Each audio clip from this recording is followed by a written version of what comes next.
श्रीमन नारायण नारायण हरे हरि। कार्तिक मास महात्म्य अध्याय 27। कृष्ण नाम का आसरा, कृष्ण नाम का ध्यान। 27वां अध्याय अब सुनाने लगी महान। पार्षदों ने कहा, एक दिन की बात है। विष्णुदास ने नित्यकर्म करने के पश्चात भोजन तैयार किया, किंतु कोई चिपक कर उसे चुरा ले गया। विष्णुदास ने देखा भोजन नहीं है, परंतु उन्होंने दोबारा भोजन नहीं बनाया, क्योंकि ऐसा करने से सायकल की पूजा के लिए उनका अवकाश नहीं मिलता। अतः प्रतिदिन के नियमों का भंग हो जाने का भय था। दूसरे दिन पुनः उसी समय पर भोजन बनाकर वह जो ही भगवान विष्णु को भोग अर्पण करने के लिए गए, तो ही किसी ने आकर फिर सारा भोजन हड़प लिया।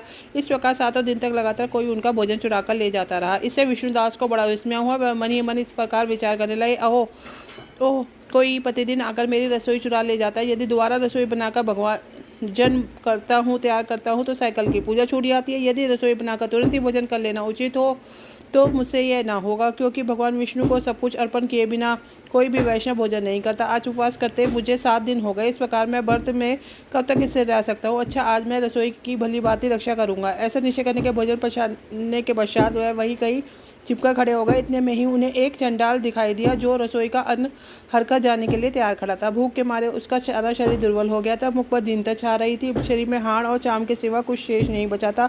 उसे देखकर शेष ब्राह्मण विष्णुदास का हृदय करुणा से भर आया। उन्होंने भोजन चढ़ने वाले चंडाल की ओर देखा, कहा, भैया जरा ठहरो ठहरो, क्यों रूखा सूखा खाते हो, यह घी तो ले लो। इस प्रकार कहते हुए विप्र पर विष्णुदास को आते देख वह चंडाल भय के मारे बड़े वेग से भागा और कुछ ही दूरी पर मूर्छित होकर गिर पड़ा। चंडाल को मूर्छित और भयभीत देखकर दिशदेश विष्णुदास बड़े वेग से उसके समीप आए और दयावश अपने वश के छोर से उसको हवा करने लगे। तदंतर वह उठ खड़ा हुआ।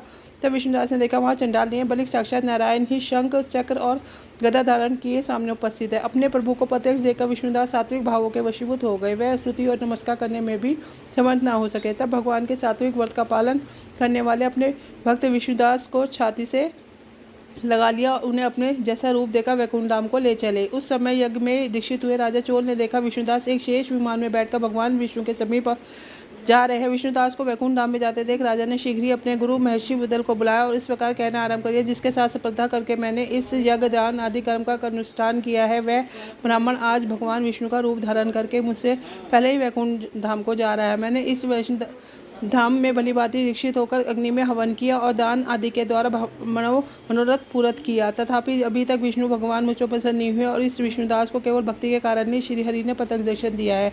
अतः जान पड़ता है कि भगवान विष्णु केवल दान और यज्ञों से प्रसन्न नहीं होते, उन्हें प्रभु दर्शन कराने में भक्ति ही प्रधान कारण है। दोनों पार्षदों ने कहा। इस प्रकार कहकर राजा ने अपने भांजे को राजसिंहासन शक्त कर दिया। वह बचपन से ही यज्ञ की दीक्षा लेकर उसी में संलग्न रहते थे, इसलिए उन्हें कोई पुत्र नहीं हुआ। यही कारण है कि उस देश में तक भांजे ही राज्य के उत्तराधिकारी होते हैं। भांजे को राज्य देकर राजा यज्ञशाला में गए और यज्ञ कुंड के सामने खड़े होकर भगवान विष्णु को संबोधित करते हुए 3 बार उस स्वर में निम्नांकित वचन बोले, भगवान विष्णु अब मन वाणी शरीर क्रिया द्वारा होने वाली अविचलित भक्ति प्रदान कीजिए। इस प्रकार कहकर वह देखते देखते अग्निकुंड में कूद पड़े। बस उसी क्षण भक्त वत्सल भगवान विष्णु अग्निकुंड में प्रकट हुए। उन्होंने राजा को छाती से लगाकर एक शेष विमान में बैठाया और उन्हें अपने साथ लेकर वैकुंठ धाम को प्रस्थान किया।